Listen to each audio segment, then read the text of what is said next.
விருதுநகர் அருகே கட்டனார்பட்டியில் உள்ள பட்டாசு ஆலையில் வெடி விபத்து ஏற்பட்டிருந்த நிலையில் அதன் உயிரிழப்பு 22ஆக உயர்ந்துள்ளது. வனஜா பட்டாசு ஆலையில் ஏற்பட்ட வெடி விபத்தில் 4 அறைகள் சேதமடைந்திருந்த நிலையில் தற்போது உயிரிழந்தோர் எண்ணிக்கை உயர்ந்திருக்கிறது. கூடுதல் தகவல்களை வழங்குவதற்காக களத்திலிருந்து செய்தியாளர் ராகுல் காந்தி இணைந்திருக்கிறார். அவரிடம் கேட்கலாம். ராகுல் காந்தி, தற்போதைய நிலவரம் என்ன? உயிரிழந்தோர் எண்ணிக்கை 22ஆக அதிகரித்திருக்கும் நிலையில இன்னும் வேறு யாரேனும் உள்ளே சிக்கி இருக்கிறார்களா? உயிரிழந்தவர்களின் உடல்கள் அடையாளம் காணப்பட்டிருக்கிறதா?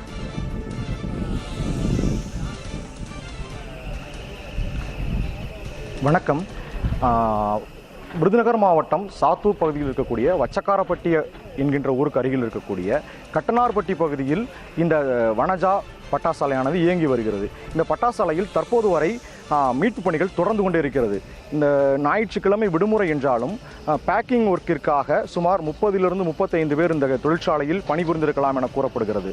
இந்த ஆலையில் சரியாக மதியம் 3:02 ஒரு வெடிச்சத்தம் கேட்டு அந்த பகுதியில் இருக்கக்கூடிய பணிபுரிந்திருந்தவர்கள் தப்பிப்பதற்கு முயற்சி செய்த போது அங்கே இருக்கவர்கள் எல்லாம் ஒரு அறையில் முழுமையாக சிக்கிக் கொண்டதால் ஒரே அறையிலிருந்து இவர்களுடைய உடல்கள் 22 பேருடைய உடலும் மீட்கப்பட்டிருக்கிறது. தற்போதும் சில இடர்பாடுகளுக்குள் ஏதும் உடல்கள் இருக்கிறதா, இல்லை வேறு யாராவது சிக்கியிருக்கிறார்களா, உயிரோடு இருப்பதற்கான வாய்ப்புகள் இருக்கிறதா என ஜேசிபி இயந்திரம் மூலம் மீட்பு பணியானது தொடர்ந்து நடைபெற்றுக் கொண்டிருக்கிறது.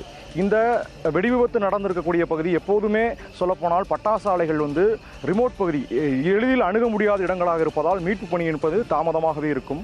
அதேபோல் தான் இந்த இடமும் மெயின் ரோடிலிருந்து கிட்டத்தட்ட ஒரு 6 கிலோமீட்டர் உள்ள சாலை வசதிகள், அங்கேருந்து ஒரு சின்னதாக ஒரு 2 கிலோமீட்டர் பகுதியில் உள்ள மீட்பு பணிகள் பண்ணணுன்றதுனால மீட்பு பணிகள் கொஞ்சம் இது பண்ணது.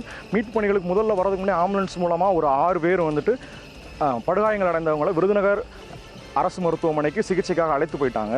அதுக்கப்புறமாக தான் இந்த உடல்கள் மீட்கப்பட்டது. இன்னும் பார்த்தீங்கன்னா நீங்கள் ஃப்ரேமில் பார்க்குறது மீட்பு பணிகள் தொடர்ந்து நடைபெற்று கொண்டிருக்கிறது. இந்த பணிகளை பார்வையிடுவதற்காக விருதுநகர் மாவட்ட எஸ்பி ஸ்ரீநாதா, விருதுநகர் மாவட்ட ஆட்சித்தலைவர் சுகபுத்ரா, விருதுநகர் மாவட்ட தீயணைப்புத்துறை அலுவலர் புலியாண்டி ஆகியோர் இந்த பணிகளை மேற்பார்வையிட்டு இப்பையும் களத்தில் இருந்து பணிகளை மேற்கொண்டுகிட்டே இருக்கிறாங்க. இப்போ பார்த்தோம்னா மணி கிட்டத்தட்ட 7 மணி ஆக போது ஒரு 4 மணி நேரமாக இந்த மீட்பு பணிகள் நடந்து கொண்டே இருக்குது. வேற யாரும் உள்ள சிக்கியிருக்கிறாங்களா அப்படின்றத பார்க்கறதுக்காக மாவட்ட ஆட்சியர் திரும்பவும் 2 முறை வந்திருக்கிறாரு. அவர் சொல்லியிருக்காரு, ஏற்கனவே முதலமைச்சர் அவர்கிட்ட அழைத்து பேசியிருப்பதாகவும் இதற்காக 4 தனிப்படைகளை அமைத்து இந்த ஆலையின் உரிமையாளர் தேடிக்கிட்டு இருக்கிறதா கூறப்படுகிறது. தேடுதற்காக இந்த 4 தனிப்படையும் விருதுநகர் மாவட்டம் ஃபுல்லாக விரைந்து இவங்களை தேடிக்கிட்டு இருக்கிறாங்க.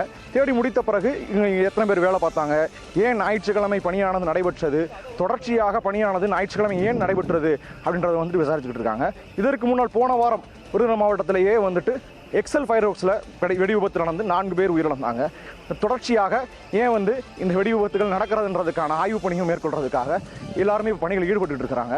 விருதுநகர், சாத்தூர், சிவகாசி போன்ற பகுதியிலிருந்து தீயணைப்பு படை வீரர்கள் தீயணைப்பு படை மீட்பு பணி ஈடுபட்டு கொண்டிருக்கிறார்கள். இப்போது கூட பார்த்தோம்னா இன்னொரு உடல் கிடைத்திருப்பதாக தெரிகிறது. மீட்பு பணியினர் உள்ளே சென்று உடல்களை எடுப்பதற்காக சென்று கொண்டிருக்கிறார்கள். சரி, நம்ம தொடர்ந்து பேசலாம். ராகுல் காந்தி, பட்டாசு ஆலை வெடிவிபத்தின் உயிரிழப்பு 22ஆக அதிகரித்திருக்கும் நிலையில் இந்த விபத்து தொடர்பாக மாவட்ட ஆட்சியர் என்ன சொல்கிறார் பார்ப்போம். ரெஸ்கியூ ஆப்ரேஷன் போயிட்டு இருக்கும் அண்ட் இன்வெஸ்டிகேஷன் என்கொயரி போயிட்டு இருக்கு. வாட் இஸ் த மேஜர் காஸ்னா அதுக்கப்புறம் தான் நமக்கு தெரிய வரும். இல்லை, இப்போதைக்கு ஒன்றும் சண்டே இதில் ஒர்க் பண்ண மாட்டாங்க. That is the major violation ஒன்று. பட் லைசன்ஸ்டு ஃபேக்ட்ரி இது. But what are the violations will take proper. இப்போதைக்கு 19 கன்ஃபர்ம்டு. இன்னும் ரெஸ்கியூ ஆபரேஷன் போயிட்டு இருக்கும். அதுக்கப்புறம் எனக்கு எடுத்துட்டு 10 மணிக்குள்ள அங்க போய் தான் வேலை பார்க்கணும்னு சொல்றாங்க. தொடர்ந்து இந்த மாதிரி விதிமீறல்ல ஈடுபட்டுட்டே இருக்காங்க. ஏற்கனவே அதை கண்டுபிடிக்கிறது நம்ம குழுக்கள் அமைச்சிருக்கோம். இருந்தாலும் இது போன்ற விபத்துகள் ஏற்படுது. கண்டிப்பா நீங்க சொன்ன மாதிரி ரெகுலர்லி நமக்கு ஸ்பெஷல் டீம்ஸ் ஃபார்ம் பண்ணியிருக்கிறோமோ. It combine both labour welfare department, DISH, police, revenue எல்லா டீம்ஸ் போட்டிருக்கிறோமோ, ரெகுலர் இன்ஸ்பெக்ஷன்ஸ் போட்டிருக்கிறோமோ, ரெகுலரில் கேன்சலேஷனும் நம்ம நடவடிக்கை எடுத்துகிட்டே இருக்கிறோமோ. ஆனால் ஒரு அன்ஃபார்ச்சுனேட் ஒரு இன்சிடென்ட் இது நடக்கக்கூடாது.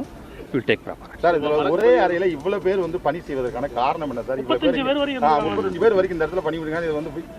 இது நம்ம வைலன்ஸ் இல்லாமல் எப்படி சார்? வில் செக் எத்தனை பேர் இருக்காங்க, என்ன இருக்காங்க. சட்ட நடவடிக்கை என்ன சார் பண்ண போகிறோம், என்ன பண்ணியிருக்கோம் சார் இல்லை, அந்த கம்ப்ளைண்ட் ரெஜிஸ்டர் பண்ணியிருக்காங்க. எஃப்ஐஆர் பண்ணுறோமோ நம்ம எஃப்ஐஆர் ரெஜிஸ்டர் பண்ணி கேன்சலேஷனுக்கு whatever necessary action will taken.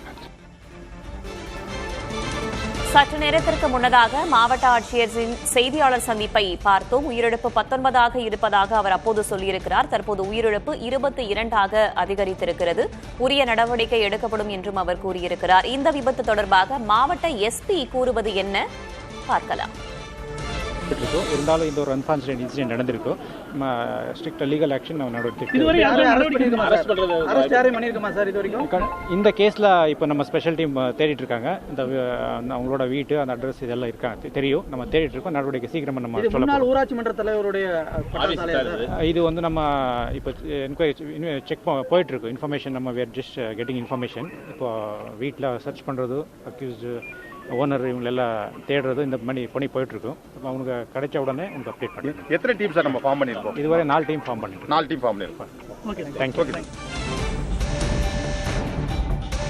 மாவட்ட எஸ்பியின் பேட்டியை பார்த்தோம். ஆலை உரிமையாளரை பிடிக்க 4 தனிப்படைகள் அமைக்கப்பட்டிருப்பதாகவும் அவர் கூறியிருக்கிறார். தொடர்ந்து களத்திலிருந்து செய்தியாளர் ராகுல் காந்தி இணைந்திருக்கிறார். அவரிடம் தொடர்ந்து பேசலாம். ராகுல் காந்தி, 6 பேர் மருத்துவமனைக்கு அழைத்துச் செல்லப்பட்டிருக்கிறார்கள் சிகிச்சைக்காக. இப்படியான சூழல்ல தொடர்ச்சியாக இந்த விருதுநகர் மற்றும் அதனை சுற்றியுள்ள இடங்கள்ல பட்டாசு ஆலை விபத்துகள் என்பது தொடர்ந்து கொண்டே இருக்கிறது. இதற்கான தீர்வாக அங்கு வந்திருக்கக்கூடிய அதிகாரிகள் என்ன சொன்னாங்க?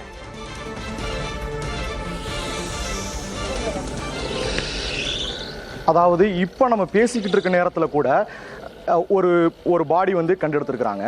இதுக்கு இந்த தொடர்ச்சியாக இந்த பட்டாசாலை வெடி விபத்தில் தடுக்கிறதுக்காக சிறப்பு படைகள் அமைச்சு தொடர்ச்சியாக ஆய்வுகள் மேற்கொள்ளப்பட்டு வருகிறது.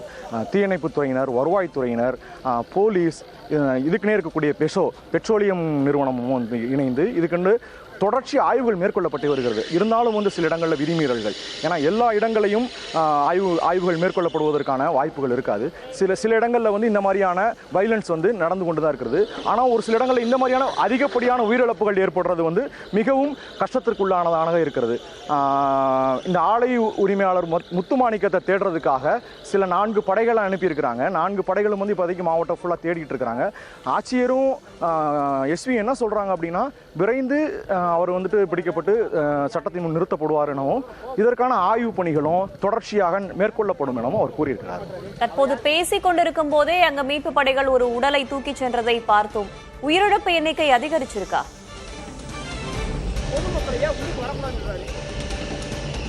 23 உயர்ந்திருக்கிறது. தொடர்ச்சியாக மீட்பு பணிகள் நடைபெற்று வரதை நம்ம காட்சிகள்ல பார்க்கிறோம். இன்னும் எவ்வளவு நேரத்திற்கு மீட்பு பணிகள் தொடரும்? அதே போல 6 பேர் மருத்துவமனையில் அனுமதிக்கப்பட்டிருக்கிறார்களே, அவர்களின் தற்போதைய நிலை என்ன? 6 பேரும் விருதுநகர் அரசு தலைமை மருத்துவமனையில் அனுமதிக்கப்பட்டு சிகிச்சை பெற்று வர்றாங்க. இந்த மீட்பு பணியானது தற்போது இன்னும் அதிகபட்சமாக 1 மணி நேரம் தொடரலாம். ஏன்னா கட்டிட இடிபாடுகளுக்குள்ள இருக்கக்கூடிய இந்த கம்பிகளெல்லாம் அறுத்து காங்கிரீட் பொருட்களெல்லாம் எடுக்கிறதுக்கு ஜேசிபியை வச்சு தான் பண்ண முடியும். மனிதர்களால் இந்த ஒர்க்கை பண்ண முடியாது. இன்னும் அந்த பகுதிகளில் ஏதாவது உடல்கள் இருக்கா, யார் சிக்கியிருக்கிறாங்களா அப்படின்ற பணியை தொடர்ச்சியாக பார்த்துக்கிட்டே இருக்கிறாங்க. அதே மாதிரி இந்த 6 பேரும் தொடர் சிகிச்சை அளிக்கப்பட்டு வர்றாங்க. இவங்களுக்கு வேறு எதுவும் சிகிச்சைகள் தேவைப்பட்டால் உடனடியாக மதுரை ராஜாஜி மருத்துவமனைக்கு அழைத்து செல்லப்படுவதற்கான வாய்ப்புகள் அதிகம் இருக்கிறது. இப்போ நம்ம பேசிக்கிட்டு இருக்கும்போது நீங்கள் விசுவலில் ஸ்க்ரீனில் பார்க்கும்போது ஒரு உடல் கண்டெடுக்கப்பட்டிருக்கிறது. அதை எடுக்கிறதுக்காக மீட்பு பணியினர் உள்ளே போயிருக்கிறாங்க. இதே மாதிரி இன்னும் ஒரு 2 அறைகளுக்கு மேலே தரமட்டமாக இருக்குது. அதை சரி பண்ணுறதுக்கு இன்னும் குறைந்தபட்சம் 1 மணி நேரமாவது ஆகும். விருதுநகர் அருகே கட்டனார்பட்டியில் உள்ள பட்டாசு ஆலையில் ஏற்பட்ட வெடிவிபத்தில் உயிரிழந்தோர் எண்ணிக்கை 23 அதிகரித்திருக்கிறது. களத்திலிருந்து தகவல்களை தந்தமைக்கு நன்றி ராகுல் காந்தி.